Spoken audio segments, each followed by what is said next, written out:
Uy, may ship na tayo, guys. Ano luto mo? Ano luto mo, nanak ko? Banana.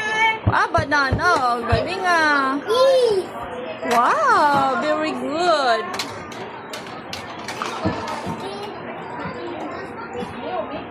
Luto na?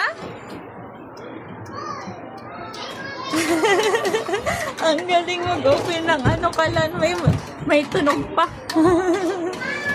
Galing. Mainit? Ayan, luto na po ang niluto ng bibian niya. No? Saan man na yun po lagay? Okay, ito. Oh, very good. Ay, galing-galing talaga. Yan, nilagay niya po sa postcard. Diba? Enjoy na enjoy ang bata. Yeah, let's go akit. No, Buboy. Nagkukukso. Oh, akit na daw siya. Tinawag ni Kuya Buboy niya.